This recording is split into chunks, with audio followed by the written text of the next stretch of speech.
Okay. All right, so I'd like to present to you a proposed spending plan for the 2014-2015 school year. And our vision is to develop a world-class educational system today, today. As we think about the things we need to do in order to accomplish this, there's many things to consider. First of all, we have to consider the needs of our students and our parents and our teachers. We consider the needs and the priorities of the Board of Education. Of course, we need to address the underfunded mandates that come to us from the state and federal government. And each individual school has taken the time to think about the things that they need to address in order to make their schools better, and they have their school improvement plans. We roll all those together as we put together the budget presentation. And preparing the budget is challenging and rewarding. It's rewarding because we get to look at our accomplishments, and it's challenging because we realize there's many things that we need to accomplish as we go forward. But we'll start tonight by looking back in order to see what's in front of us. Some of the things we've been able to accomplish. Enfield students earned the highest CAP score they've ever earned in the last 12 years. Board of Education, along with the staff and the community, has implemented a full-day kindergarten program. If you're watching the news these days in the newspapers, there's a lot of communities envious of us trying to get this done, and you were able to accomplish that last year. We are in the first year of a 3-year partnership with LEGO, and we have begun the Building Tomorrow project. It's implemented right now in grades kindergarten, 2, and 4, and we're in the process of developing the program for grades 1, 3, and 5, and next year we'll be running full K-5 Building Tomorrow project in all of our elementary and intermediate schools. We have a long history with FIRST Robotics, and you're going to see a presentation tonight, but they're entering their 20th year working with FIRST Robotics. And this past year, we entered into the first LEGO League competition with a group over at JFK.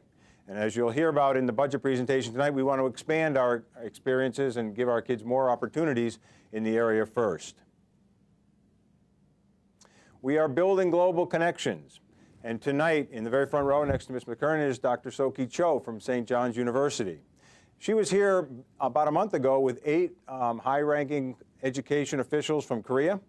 And they visited our schools, and they spent some time with us. And tomorrow, she'll be bringing 31 teachers from Korea to the Enfield schools. We'll be starting at Fermi High School, and we'll be then going out and visiting Parkman and Whitney and Crandall schools. So it's beginning a conversation of the things that they do well and they want to learn how to do better, and the things that we can learn from them. They'll be presenting to us tomorrow, and we'll be presenting to them.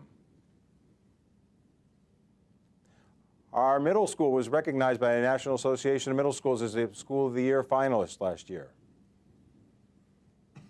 Our high schools made the College Board AP Honor Roll. Only 17 schools in Connecticut made this, and only 477 schools across the United States made this. And we have a UAV club which has built a drone. And here's a look at what the drone looks like. This is the unmanned air vehicle. It was built over at Enfield High School. It does fly. It's being refined. Matter of fact, the prototype for the next machine is down in the lower left-hand corner. But their vision is to put a GPS monitoring system on this device with a video and a still camera. And they're going to program it to fly the same loop over Enfield High School every week during the construction and create a time-lapse photography history of what that project looks like. We're already doing those kinds of things right here in Enfield. But we have some challenges, and one is to provide excellent service to the students and families of Enfield through a fiscally responsible and efficient spending plan.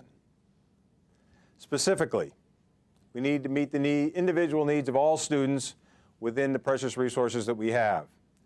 And of course, we are bound to address a variety of federal and state underfunded mandates, and they will drive parts of this budget. We have a responsibility. We have several responsibilities. One is to ensure that all students show academic growth.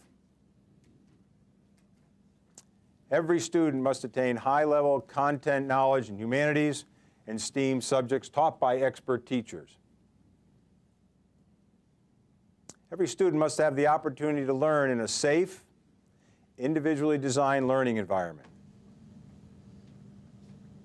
And every student must have 21st century skills to compete in the global marketplace. We talk a lot about 21st century skills, but specifically we're talking about written communication, information technology, the ability to think critically and to solve problems, to be innovators and creators, and to have leadership opportunities, as well as to learn how to collaborate with others to increase their leadership capacity. The budget development process is a lengthy one. It takes about 3 months.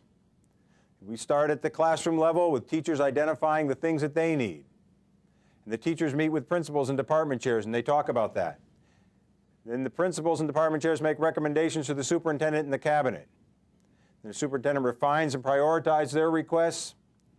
And tonight I'll be presenting to you a prioritized budget based on the request of all of the members of our staff. After tonight, the Board of Education will review and eventually adopt a budget. And then they will make a presentation. And they'll make a presentation to our town council. Our town council will make an appropriation, which will come back to the board, and then we will move forward into the next fiscal year. So what are the budget components? They're very simple. We have salary side. We're in a people business. We have lots of folks who work for us, almost 1,000 employees, and almost 5,100 students. We have the non-salary side, which is everything but the money to pay the people. We add those two items together, we have our total budget. So if we look a little bit at salary data, up in the green we have our existing cost for salaries this year, $43.2 million. With our contractual obligations, if we roll that up, just take those same people and pay them what they're entitled to by the agreements we have agreed to, it's going to cost us $1.1 million to do that. During the budget process, $1.6 million of new positions were requested by our staff. If we take all that together, it's $46.13 million, or a 6.6% raise on the salary side of the budget. Positions that were requested, there were 29.9 new positions requested. 4 were requested in the area of intervention specialists, such as social workers, psychologists, instructional coaches, and counselors. 7 assistant principals were requested, 9 classroom and support teachers, 8.5 speech, English language learner, occupational physical therapists, and special education teachers, and 1.4 clerical positions. The non-salary side of the budget is everything else. Things like athletic supplies and uniforms. A big driver of our budget, magnet school tuition. Transportation for students in and out of the district. Classroom instructional supplies. Art and music equipment and supplies. Textbooks.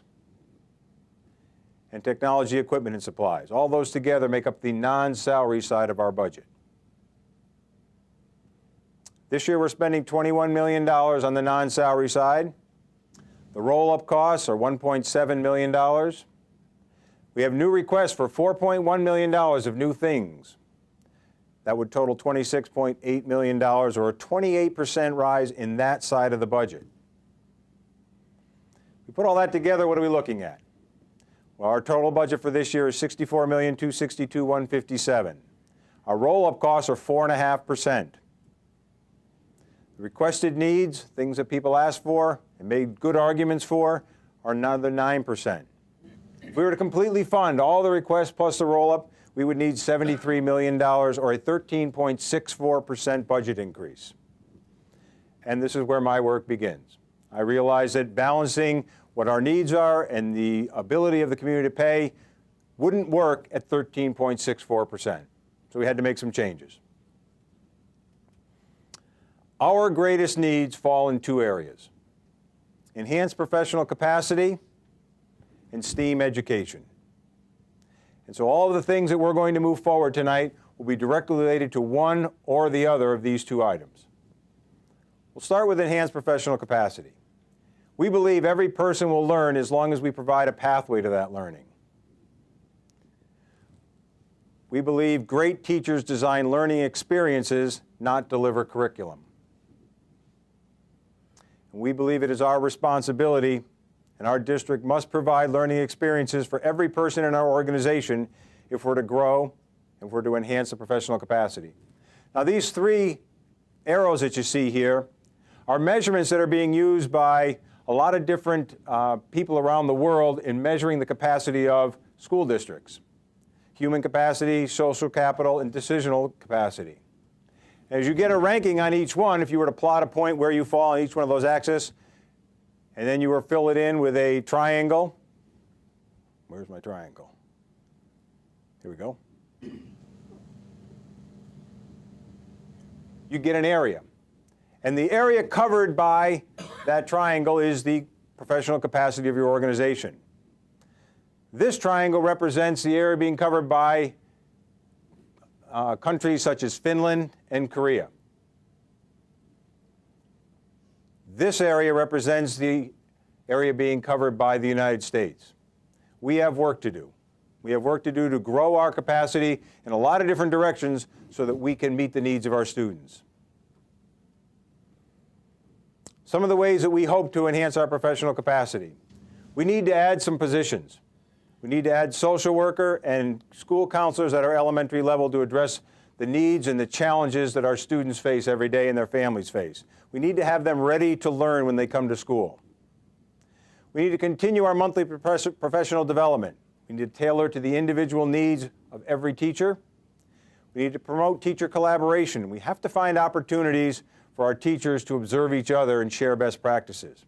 One of the ways we started that last year was the forum, the online professional development feature that Ms. McKernan has put together. We're going to continue to grow that and use that. And we're asking for elementary assistant principals, and this was a request that was in last year's budget as well. We all know that with the new evaluation demands, it's going to be very taxing. We will not be able to meet those demands with the staff that we have. But we also have a variety of student issues. What we're finding after the reorganization, especially at our intermediate level, was that there's an awful lot of student engagement that has to happen in order for those schools to run smoothly. And one principal trying to do that with another 45 adults, when you add up everybody in the building, our principals are just spread too thin. And they need help, and they need assistance, and we believe we can do it with assistant principals at the elementary level. When we look at the other side of the diagram before the STEAM side, this is a conversation that took place about a week and a half ago. In the center is Dean Kamen. He is the founder of FIRST. To the left is Governor Maggie Hassan of New Hampshire. And we're talking a lot about STEAM education. We're talking about the things at the bottom of the page there. The first opportunities through robotics and tech challenges for our students. And we have the first Lego League in the center there, and to the left of that, the junior first Lego League. And we have first Tech Challenge, and then we have the first robotics, which we've had with our Buzz Robotics Club here.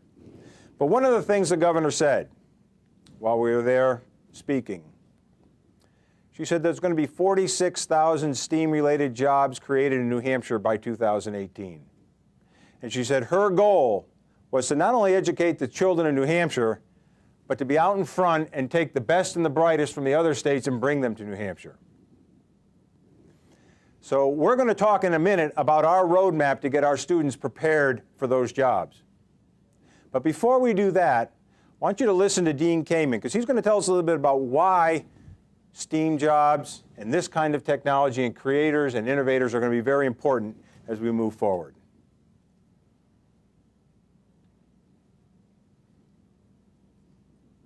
I got a visit just almost exactly a year ago, a little over a year ago, from a very senior person at the Department of Defense. Came to see me and said, 1,600 of the kids that we sent out have come back missing at least one full arm.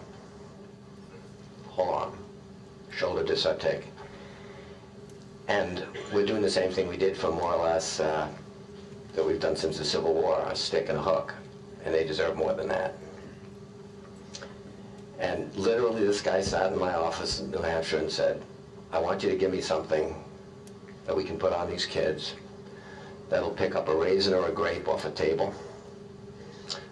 They'll be able to put it in their mouth without destroying either one. And they'll be able to know the difference without looking at it. You know, efferent, afferent, and haptic response. He finishes explaining that, and I'm waiting for the big 300-pound paper proposal, and he said, that's what I want from you. I said, look, you're nuts. That technology is just not available right now, and it can't be done. not in an envelope of a human arm, with 21 degrees of freedom from your shoulder to your fingertips.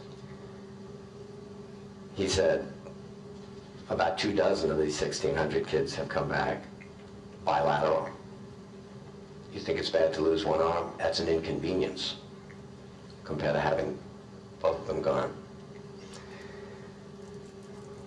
I got a day job, and my nights and weekends are already filled up with things like, let's supply water to the world and power to the world and educate all the kids, which, Chris, I will not talk about. I don't need another mission. I keep thinking about these kids with no arms. He says to me, we've done some work around the country. We've got some pretty amazing neurology and other people. I said, I'll take a field trip. I'll go see what you got. Over the next month, I visited lots of places, some out here around the country, found the best of the best. I went down to Washington. I saw these guys and said, I did what you asked me. I looked at what's out there. I still think you're nuts, but not as nuts as I thought. I put a team together a little over 13 months ago. It got up to 20 some odd people. We said, we're going to build a device that does what he wants. We have 14 out of the 21 degrees of freedom. You don't need the ones in your last two fingers. We put this thing together. A couple of weeks ago, we took it down to Walter Reed, which is unfortunately more in the news these days. We showed it to a bunch of guys. One guy who described himself as being lucky because he lost his left arm and he's a righty. He sat at a table with 7 or 8 of these other guys, said he was lucky because he had his good arm, and then he pushed himself back from the table. He had no legs. These kids have attitudes that you just can't believe. So I'm going to show you now without the skin on it, a 30-second piece, and then I'm done. But understand what you're looking at. We made small enough to fit on a 50th percentile female so that we could put it in any of these people. It's going to go inside something that we use in CAT scans and MRIs of whatever is their good arm to make a silicon rubber, then coated and painted in 3D, exact mirror image of their other limb. So you won't see all the really cool stuff that's in this series elastic set of 14 actuators, each one which has its own capability to sense temperature and pressure. It also has a pneumatic cuff that holds it on, so the more they put themselves under load, the more it attaches. They take the load off and it becomes, again, compliant. There's Randy. These guys are passing a rubber little puck between them. And just as in the spirit of first, gracious professionalism, they're quite proud of this, so they decide to share a drink. This is a non-trivial thing to do, by the way. Imagine doing that with a wooden stick and a hook on the end of it, doing either of those. Now Chuck is doing something quite extraordinary, at least for my limited physical skill. And now he's going to do what DARPA asked me for. He's going to pick up a grape. He didn't drop it. He didn't break it. And he's going to eat it. So that's where we were at the end of about 15 months. I was talking to one of them, and he was really liking this arm. It's way, way, way better than a plastic stick with a hook on it. But there's nobody in this room that would rather have that than the one you got.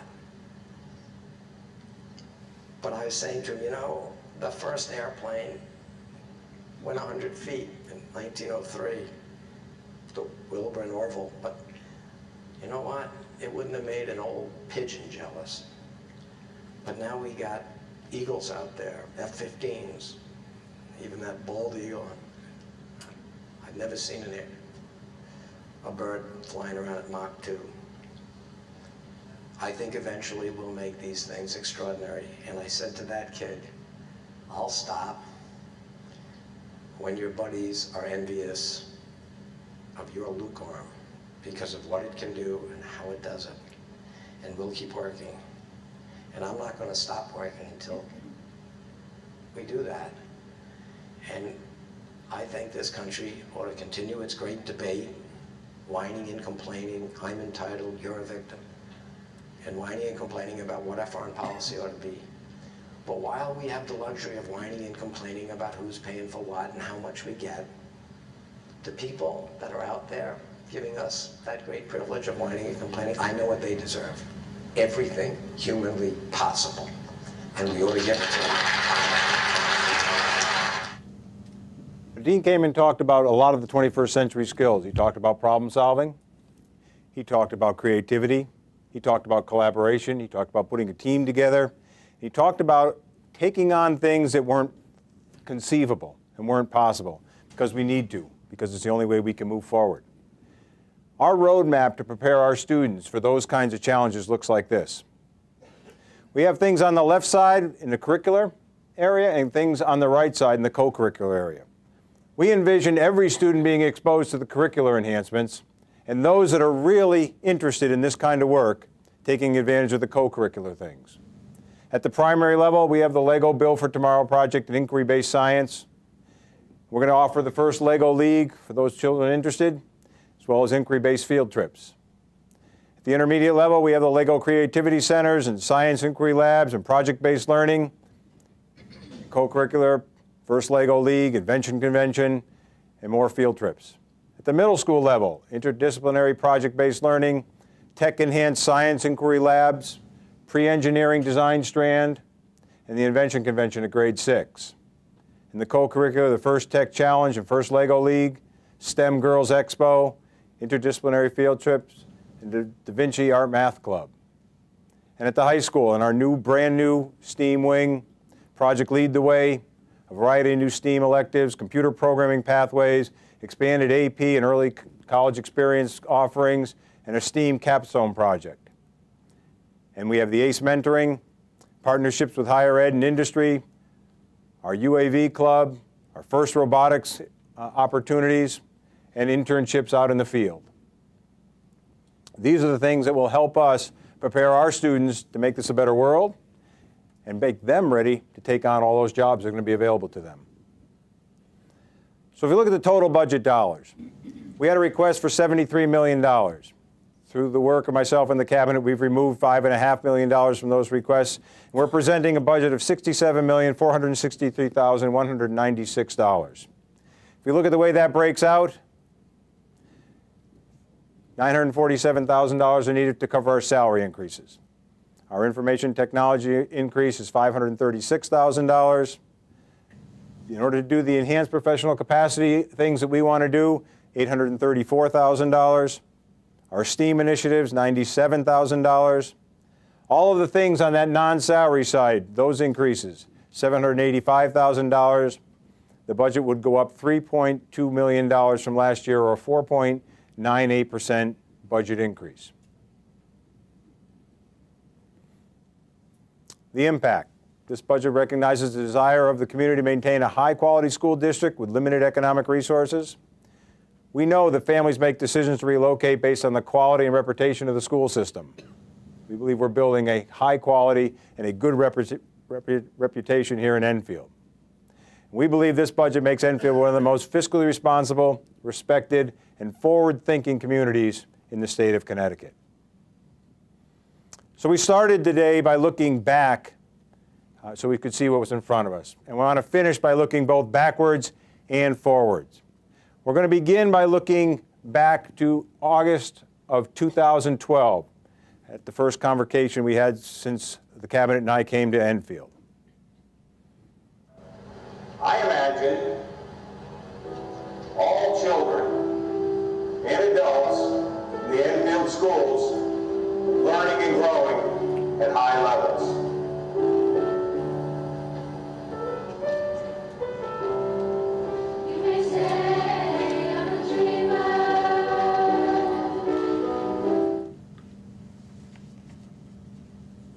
If we come forward to this past August at convocation, we introduced our new logo, one that makes us remember always that we are trying to build a world-class system and prepare our students for the global community they live in.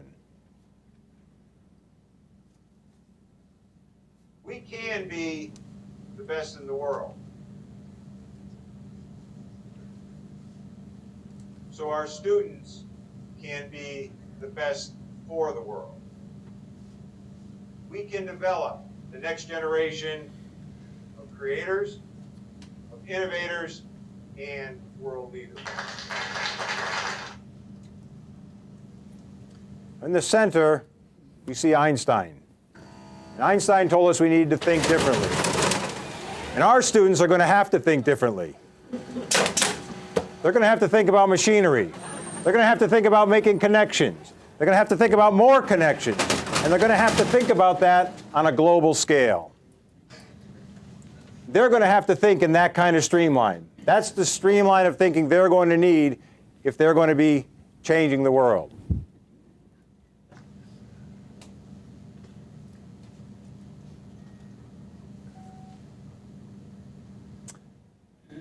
World-class leaders and innovators of tomorrow, of the future, will come from somewhere.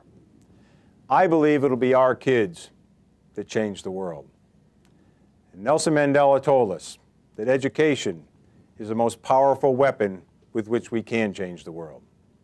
So we look forward to the next several weeks working with the Board of Education, talking in depth about the things that we've proposed, working to bring our budget in line with the board's thinking, and then getting ready to pass our budget on to the town council for their review.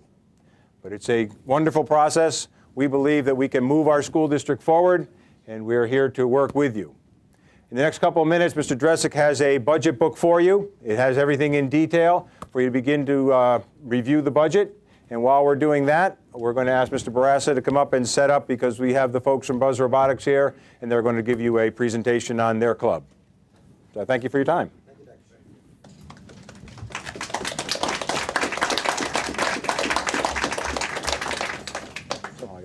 On that one. You did, yeah. I think I pressed it when I set it down. It was all said and ready for it.